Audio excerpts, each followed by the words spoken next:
Bonjour les enfants, c'est papa. Mon mur est un asile psychiatrique à ciel ouvert et ma salle d'attente est toujours bondée. Bienvenue à la clinique les enfants. Ce message est pour le bloc populaire. Comme je vous le dis tous les jours, nous ne passerons pas cette étape à l'étape de notre liberté sans un minimum de sacrifice.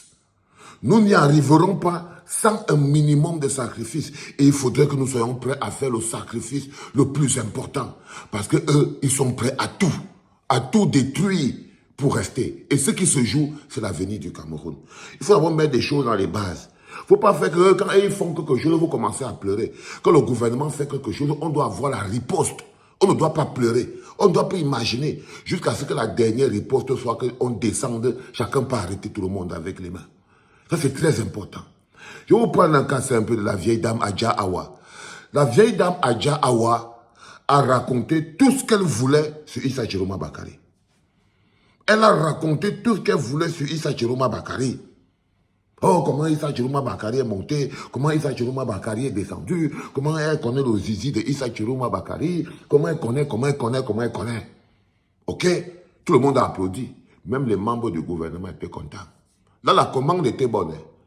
Là, la commande était bonne. Quand il fallait venir raconter que Issa Chiroma Bakari ne vaut rien, on était parti le ramasser au quartier, on l'a amené chez maman Rosette, qu'il avait amené encore chez papa Rosette, après on était parti chez le père, après le père avait dit que je vous verrai, après il avait vu Issa Chiroma, et Issa Chiroma avait été vu. Ok? Tout le monde était content. Mais il a suffi que elle attrape Ngongoyer, le SGPR. Il a fallu qu'elle attrape Ngongo hier pour rappeler au monde qui est Ferdinand Ngongo. Un usurpateur. Pour rappeler que c'est un usurpateur qui mène course au pouvoir et au sexe. Qui profite d'une femme, d'une presque veuve. Parce que Chantal, bien sûr, une presque veuve. Qui profite d'une quasi-veuve. Qui profite donc de sa vie, qui profite d'elle, qui profite là de sa soif de survie et tout, qui la cotopie, qui la réchauffe. Parce que même ça, il a dit que Ngongo, il réchauffe l'autre Ngara, Ketchakou, Test, tout ça. Et encore, le divan est encore sorti que Ngongo réchauffait toujours aussi, Chantal bien.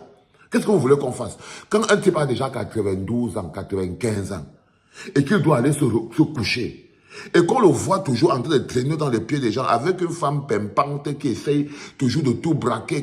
On peut imaginer déjà que non, nous sommes dans le Caligula story. C'est un Caligula story. Qu'est-ce que je veux dire? Mais il a suffi que lui prononce, que la belle Adja prononce Ngongo pour qu'on lui lance un mandat d'amener, d'arrêter et d'interpellation immédiate avec une interdit de sortie du territoire et tout. Et que tant que vous incitez un opposant, vous ne risquez rien dans ce pays-là. Et vous dites, c'est pourquoi vous comprenez pourquoi les opposants préfèrent insulter les opposants que d'insulter le parti au pouvoir. Pourquoi c'est qu'il y a beaucoup d'opposants de l'opposition? Parce que c'est très dangereux pour les opposants, n'ont pas beaucoup de force. Donc, quand tu insultes un opposant, tu as une récompense. C'est ça. Même l'opposant qui insulte un autre opposant est récompensé. Vous n'avez qu'à voir Jean de Dieu Momo. Mais dès que tu donnes ton avis sur l'état de droit, sur la gouvernance, sur le parti qui gouverne le pays, tu as droit à un mandat d'amener une course à l'interpellation et une interdiction de sortie du territoire. C'est ça qu'on doit arrêter. C'est ça qu'on doit arrêter. Et je vous parle encore toujours de cette opposition. Deuxième thème très important, en passant, je vous promets que pour que la Adja Awala balance ce qu'elle balance là, si elle était encore au Cameroun, ça c'est qu'on l'a arrêté depuis. Pour que vous compreniez même qu'elle-même, c'est un missile qui a d'abord été déplacé, qui a été placé sur un axe bien précis et qui envoie maintenant ses rafales à partir de cet angle-là. Oui, qui envoie ses rafales à partir de cet angle-là. La preuve que nous sommes un non-État, elle va encore envoyer encore les voices pêle-mêle. Oui, parce que son ventre n'est pas le magasin. Son ventre n'est pas le magasin. Et tous ces éléments que Adja Awa envoie, même c'est pourquoi. C'est pour renforcer le peuple dans sa détermination. Ce n'est pas le Japap. Ce n'est pas le Japap. Croyez-moi les enfants. Toutes les dénonciations que Adja Awa fait, ça a un seul objectif. Renforcer le peuple dans sa détermination. Vous démontrez que vous êtes dans un non-État. Vous démontrez que Ngongo c'est un usurpateur. Que c'est une histoire de sexe et de pouvoir. Voilà. Et qu'en ce moment précis, le peuple doit se lever pour aller arrêter ça. C'est ce que Adja Awa Toutes les voices que vous entendez, c'est pas que vous écoutez ça comme le Japap, ce n'est pas le Japap. C'est le Japap qui concerne vos vies. Si vous entendez ça comme le Japap, généralement le Japap concerne seulement les personnes dont on parle. Mais quand vous entendez, si vous prenez les histoires de Adja Awa comme le Japap, sachez que c'est un Japap qui concerne vos vies. C'est le Japap qui concerne l'eau, le courant, l'électricité, la santé, l'école de vos enfants, l'éducation. Donc ce n'est pas un Japap. C'est que vos vies sont devenues comme un Japap. Oui, ça veut dire que l'histoire du Cameroun, la gouvernance du Cameroun est devenue un Japap. Mais ce n'est pas un Japap. Pas du tout, les enfants. C'est la preuve que nous sommes dans un non-État. C'est la preuve d'un énorme dysfonctionnement institutionnel, un non-État. Donc, ne le prenez pas comme le Japap, sinon vous ne serez pas en train de vous remplir de force et de détermination. Parce que le but de ces vidéos, de ces audios, c'est pour pousser le peuple à se lever. C'est pour ça qu'on lui fait un mandat d'amener. C'est pour ça qu'on lui fait un mandat d'arrêter. Vous avez vu le mandat d'arrêter qui est sorti, il y a de la belle Adja Awa, que si quelqu'un a attrapé et a récupéré mort ou vif. Oui, oui, oui, oui. Mais on va continuer parce que le plus important, ce n'était pas seulement ce sujet. Le deuxième sujet, c'est toujours ses opposants. Vous voyez le mec de l'UMS, Kouemou. Il appelle la sœur de Anissé Ekane. Vous comprenez pourquoi? Quand on vous dit que faire des alliances, vous devez être dans la confiance. Pour faire des alliances avec les opposants, il faut être dans la confiance. Ce n'est pas une chose qui est facile. Pour trouver l'opposant digne de confiance au Cameroun, c'est très difficile. C'est très difficile. Quand le SGPR, Ferdinand Ngongo, appelle la sœur de Anissé Ekane, il dit à la sœur d'Anissé Ekane de dire à Anissé Ekane de désister, que le Manidem doit désister sur la décision de porter la candidature de Maurice Kamto. Donc la famille Ekane, Anissé Ekane et sa sœur sont maintenant très en danger. Oui. Pourquoi? Parce qu'ils portent la candidature de Maurice Kamto. Et je vous l'ai expliqué hier.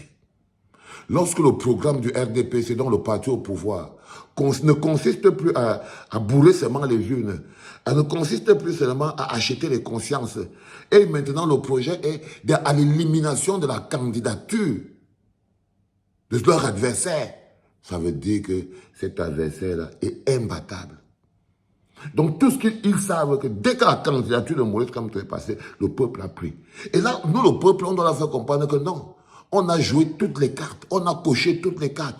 Vous ne pouvez pas écarter le peuple de l'équation d'un revers de la main parce que ça vous amuse. J'ai vu là, ils font un petit jonglerie, j'ai vu par moment le nom d'Anissé Ekane disparaît sur Internet, parfois ça réapparaît, parfois ça disparaît. C'est des moqueries sur le peuple parce qu'ils ont un profond mépris pour nous. Ces messieurs ont tellement joui de la vie, bénéficié de notre, on appelle, résilience. Quelque chose qui est devenu presque de la lâcheté, la condamnation, la zombification. C'est ce qu'on appelle la résilience. Ce qu'eux, ils appellent le comportement républicain. Ils en ont tellement profité. Ngongo, depuis hier, pourchasse Anissé Ekane au téléphone, il ne l'a pas. Il ne l'a pas. Et finalement, il appelle la sœur d'Anissé Ekane. Il dit à la sœur d'Anissé Ekane qu'il faut à tout prix et à tous les prix que Anissé Ekane se désiste de la candidature de Maurice Kamto. Son prix est le prix du SGPR. Il leur dit qu'il a un chèque en blanc, on lui donne combien il veut. Le SGPR envoie un message clair à Anissé Ekane. Il lui dit que non, si jamais tu te désistes, le Manidem revient sur sa posture. Donc, il veut transformer Anissé Ekane en un minable petit opposant qui revient sur sa parole devant le peuple. Devant le peuple. Il veut détruire l'homme Anissé Ekane. Il veut détruire les valeurs. Il veut montrer que personne n'est honnête au Cameroun. Le peuple est condamné à souffrir. Il n'y a personne qui peut refuser le moindre milliard pour le peuple. Il essaye de démontrer que nous ne sommes qu'un peuple de petites personnes. Et de qui il se sert pour arriver à ce résultat morbide? D'un opposant que vous êtes peut-être en train d'imaginer dans votre tête que non, il faut que Maurice Kamto fasse la coalition avec les autres opposants. Mais vous parlez de qui? Avoir déjà trouvé une coalition avec le Manidem était déjà un signe du ciel. Parce que Dieu, là-haut même, avait décidé de vous donner un coup de main. Si aujourd'hui, vous voyez que le Malidem porte la candidature de Maurice Kamto, descendez en prière. Vous comprenez que Dieu a décidé qu'il ne se mêle pas des choses des hommes de la terre, mais pour le pauvre bougre camerounais, là, il va donner un petit coup de main. Parce qu'il ne voyait pas comment on peut faire. Il voyait la débandade des opposants. Il voyait comment ça se passe. Il a dit que non, je vais donner un petit coup de main. Combien d'opposants résistent à ça? Tous les jours, ils vendent leurs fesses comme ça. Ça a toujours fonctionné comme ça. Là, c'est Kwemo. Les gens qui vont faire maintenant les soutiens à Paul Biya. Donc vous comprenez déjà que quand un gars comme Kwemo, patron de l'UMS, appelle déjà la sœur Ekane, pour dire à la sœur Ekane, de dire à Ekane que son prix c'est le tien. Ils sont prêts à payer tous les milliards qu'ils veulent pour que Anissé Ekane et le Malidem se désistent sur la candidature de Maurice Kamto. Ils envoient qu'un opposant. Un jeune opposant. Denis Kwemo, c'est un jeune opposant. Vous voyez ce que je veux dire? Les gens qui n'ont pas de valeur. Si le Cameroun est resté dans cette situation pendant tout ce temps, c'est parce qu'on n'a jamais trouvé un homme capable de mettre en avant l'intérêt supérieur du Cameroun dans l'opposition. Jamais. Jamais. Jamais, les enfants.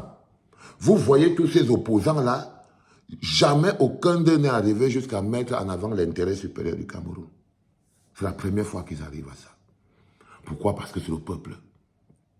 Tout ce que vous voyez aujourd'hui qui se passe, la sensation de liberté que vous sentez, c'est parce que vous êtes debout et que vous sentez, et eux aussi ils sentent. Nous allons aller à l'écorchure. Les enfants, soyez prêts pour l'écorchure. Démontrez-les tous les jours que notre survie ne dépend pas de la volonté d'un fou comme Atangi. Et Atangi nous parle comme s'il parlait à des chèvres, un bétail qui dort. Il parle aux Camerounais. Il faut que vous enregistrez tous les discours d'Atangi. Vous allez écouter ça après octobre. Vous allez savoir le niveau d'énervement que ça va nous faire quand on va réécouter les discours d'Atangi après octobre. Mais il ne sait même pas ce qui peut lui arriver. Il n'a aucune idée. Donc les enfants, restez sourds aux menaces, restez focus. C'est notre lutte. Personne ne l'amènera à notre place et nous allons la gagner, cette lutte. Ne vous inquiétez pas, nous l'avons même déjà gagnée. C'est ça même que vous ne captez pas. C'est même pas que nous allons la gagner. Nous l'avons déjà gagnée. Le jour où le peuple a choisi son candidat, le jour où le peuple est parti lui-même déposer son candidat, le jour où le bon Dieu là-haut a vu que le peuple camerounais là ne peut pas s'en sortir tout seul avec tous les traquenards là, il a dépêché Anissé Ekane. Il a dit, va. Tu es le profil le plus révolutionnaire qui peut travailler avec ces révolutionnaires gars qui ont trop la rage, mais qui sont mes soldats. Il est descendu avec nous sur le terre, par la volonté divine. Aujourd'hui, il reçoit des propositions de milliards et des milliards et des milliards, juste pour se fourvoyer et se dédier. Mais le peuple est debout. Le peuple est debout, et une fois debout, rien ne peut plus le faire s'asseoir. C'était papa, les enfants.